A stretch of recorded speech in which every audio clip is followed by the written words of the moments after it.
This is the AvatarHD repeater module. If you don't know what that is, it is a device that will relay or repeat the video signal from any AvatarHD drone back to the goggles.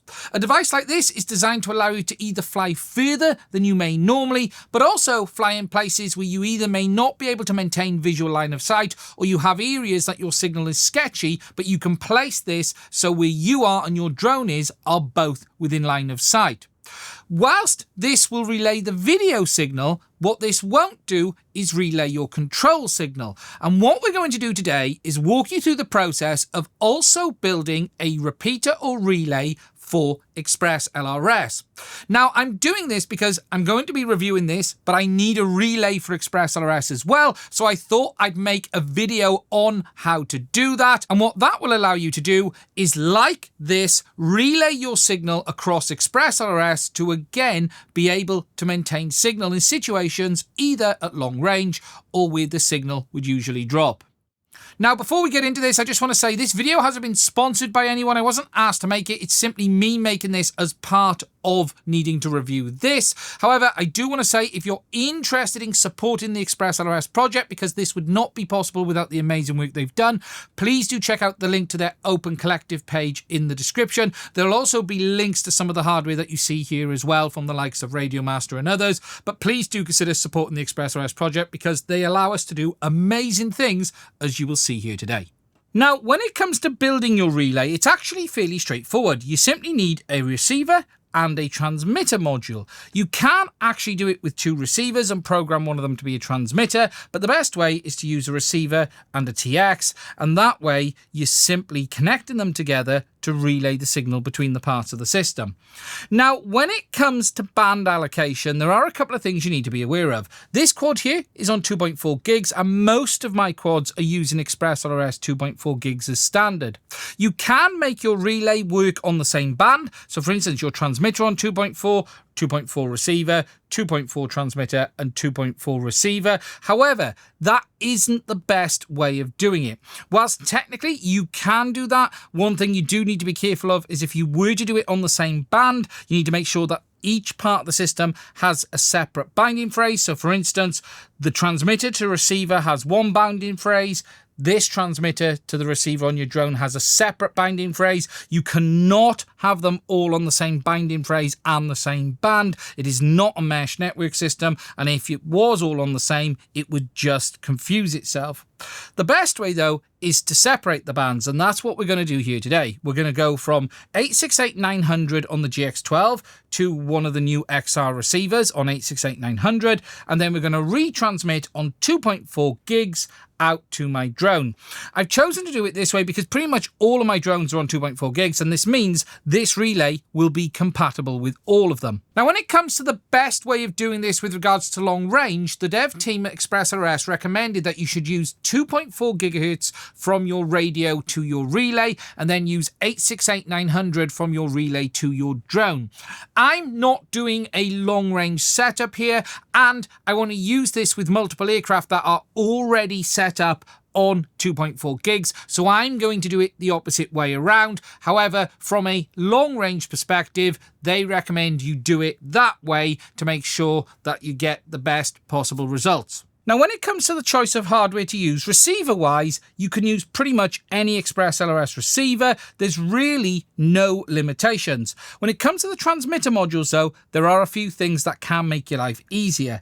First of all, really, you need to use a transmitter module that has a UART connection. For instance, this Ranger module here, whilst it's on 2.4 gigs, does not have a UART either internally or externally. And whilst you can technically do it over the S-Port 1 wire, it isn't advised. The Bandit module is a really good module for this because alongside the power input, it also has an external UART. However, for me today, this isn't going to be ideal because I want to use 2.4 gigs from the midpoint onwards rather than 868-900. As a result of that, we're going to use the Nomad module for this one. Now, whilst the Nomad does have external power, it doesn't have an external UART. There is a UART internally on this that we can use. So what I'm going to do is tear this down and use that one. Now, before starting your build, there are a few housekeeping things that you should do first. It is best to get everything updated and everything bound before you start connecting it together. What I mean by that is get your radio bound to the receiver that you're going to use for the relay, set that to its own specific binding phrase that is not the same as the binding phrase that you're going to use here, and then get your transmitter module bound to your aircraft as well, again on its own binding phrase. That way, when we put the parts of the system together, it should all link up. We don't have to worry about if this bit is working or this bit is working. So before you get into it, get the firmware done. You might need to connect your receiver to a flight controller to be able to do that, but get everything in the position that it needs to work along the chain. So this to this, this to this, and then you're ready to do the physical connections. Now, with regards to the connection, things are really simple. All we actually have to do is connect our receiver to our transmitter module via that UART.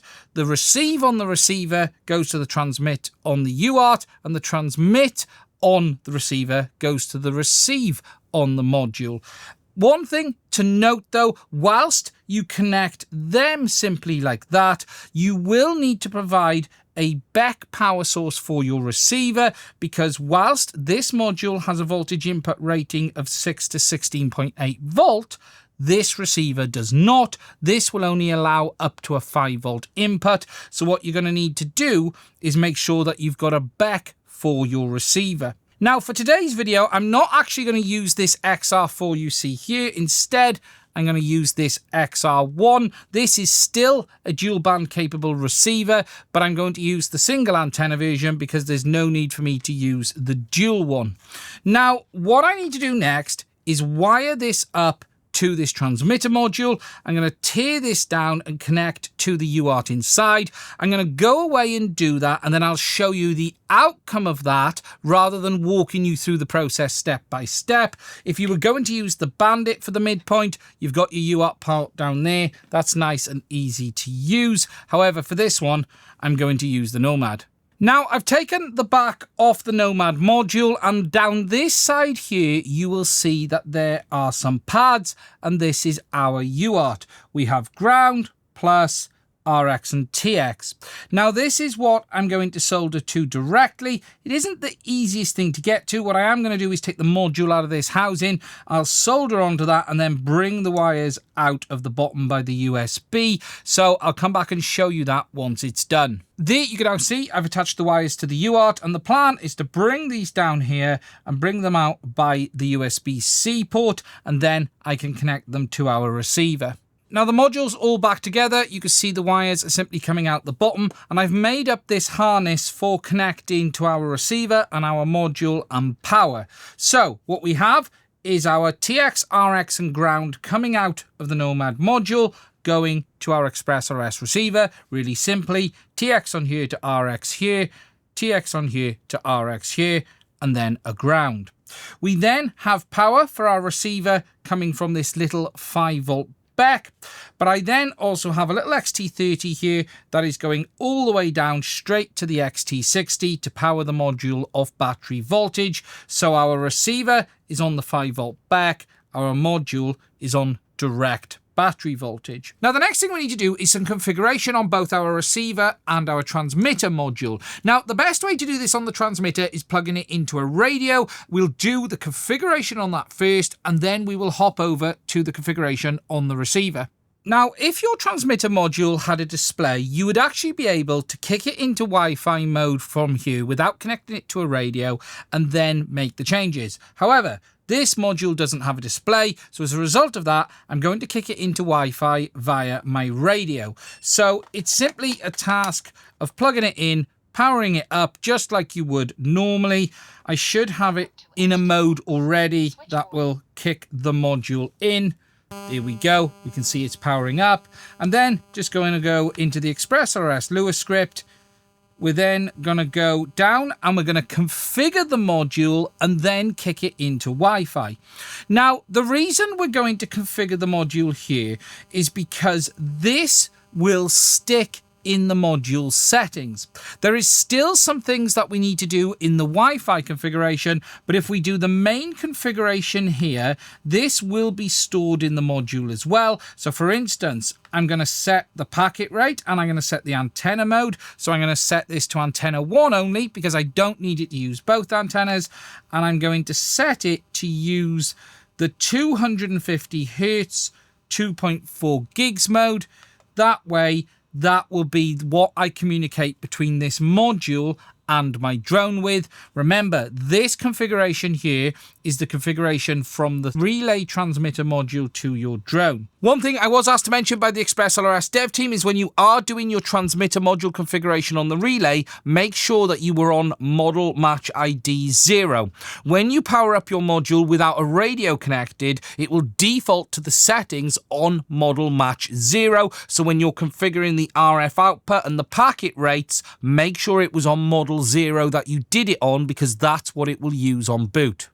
So we've set it to 250 standard wide switch and antenna 1. We're going to go down. We're going to set the TX power modes. I don't want that much power. You should set the power to whatever is legal in your region. I'm just leaving that there a minute for demonstration. And then we're going to kick it into Wi-Fi so we can carry on and make the changes that we need so it can communicate with our receiver. Once you've got the transmitter module connected to your computer over Wi-Fi, you should then get to the usual home screen by going to 10.0.0.1.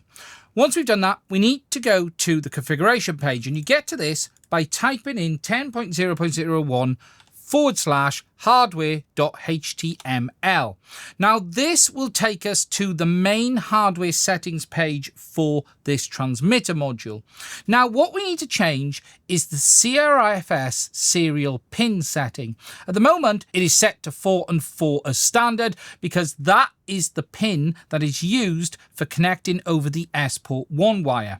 However, we are going to use the internal UART, and we need to tell it to use the internal UART pins rather than using the S-port pins. The settings we want to use for this are 3 and 1 rather than 4 and 4. What this will then do is tell the module to use the internal UART for the communication. Once that's done, you need to scroll down, click Save Target Configuration, and it will reboot the module.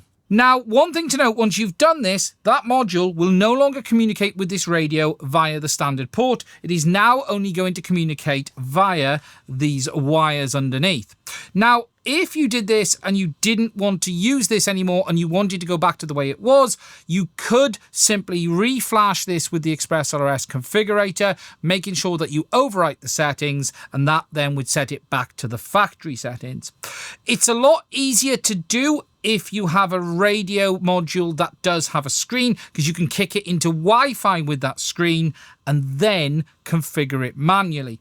What I could have also done is programmed one of these buttons to kick it into Wi-Fi as well. It is something that will allow you to get easy access to Wi-Fi. However, if you leave the module, it will time out to Wi-Fi as well. Now, the settings we set in the Lua script will now be the standard settings for when the module boots up. So it'll boot up to whatever packet rate and power level we set it to, and that configuration has then set what pins to use for the communication out to our receiver. So the next thing we need to do is some configuration on our receiver just to confirm that it has the correct baud rate to communicate with this module. Your receiver as standard will use a baud rate that's designed to be used with the likes of Betaflight, whereas now, as we're communicating with the transmitter module, we need to set it to communicate with that as it would be from one of the baud rates in the likes of Edge TX. Now, to do this, I'm simply going to power this receiver up without my radio connected. What we should then see is it come on, and then after about 60 seconds, it will enter Wi-Fi, and we'll go into the usual Wi-Fi configuration page and do it from there. Once on the homepage for the receiver, you simply need to go over to the Options tab. Now, what you need to change is this setting here. This will be set to a baud rate for whatever is compatible with the likes of Betaflight. However, I was recommended to set this to 921600. This is a baud rate that will be compatible with the input for the module. Once that's done, you simply need to click Save, and then your receiver is ready to go. So at this point, we're ready to test. This transmitter has been bound to this receiver before we started. We've configured that receiver to now communicate on the correct baud rate with this transmitter. This transmitter is connected to the receiver via UART. We have configured the transmitter to use the correct UART input for control. And this transmitter has already been bound to our drone. So now our relay link should work. Now, to demonstrate this is working, what we're going to do is, instead of using that drone, we're going to use a flight controller with an ExpressLRS receiver, and we'll connect it to Betaflight, and you'll be able to see that up there somewhere in the corner. So what we're going to do, first of all, is power on our transmitter, and then get this ready to go. There we go. That is ready to work. We're going to power up our modules here. These are both plugged in. What should then happen is our receiver and our transmitter will link, as it has done there. You can see the LED is showing that we are on low band. Just to prove that is the case, I'm going to go into the Lewis script over here, and you will then see on the radio that we're on 250 low band. So that is what we're communicating with here. Then we're going to plug in the flight controller. And what you should see is this LED go solid. Hard to show you there, but the blue LED has stopped flashing and it has linked. And then you can see that Betaflight has connected in the corner. I'm going to go onto the receiver tab. And now if I move my throttle, you can see my throttle is moving. My control inputs are moving. I can flick my arm switch back and forth. And basically, we are relaying from the radio on a 900 megs to this receiver, into this transmitter, back out from this transmitter onto our receiver there. So our relay is working. So that is it. That is how you make a relay. Now, I'm not going to be demonstrating it in use in this video. That is coming in the next video, where I'm going to be looking at the AvatarHD repeater, because I need this to be able to make that video, and I will be demonstrating this in use in that video as well. So if you want to see that, please do make sure you are subscribed. As I said earlier in this video, there are a number of other ways that you can do this that I haven't covered in this video. You can do it with two receivers and flash one as a transmitter, although you're only going to get very low power output from a receiver, even if it has 100 milliwatt PA on board. Or you could connect it via the one wire connection. However, that really is not advised. The way I'm going to show you in today's video is with a UART, as you have seen here. Now, I hope you have found this video interesting. If you have any questions, please do let me know below. As I've said, if you'd like to support the ExpressLRS project, please consider checking out links to their Open Collective page in the description. There will also be links to all of the Radio Master gear that you've seen here as well. If there are any questions, put them down below and I will try and answer them too. And finally, I just want to say, if you have found this video interesting, please do consider checking out the link to my Patreon, as well as buy me a coffee. It is only through the support of my Patrons we're able to keep making content on this channel. I want to say a huge thank you to all of my Patrons. We would not be able to do this without your support. So that's it from me on this one. I hope you found it useful. Stay safe. I will speak to you soon.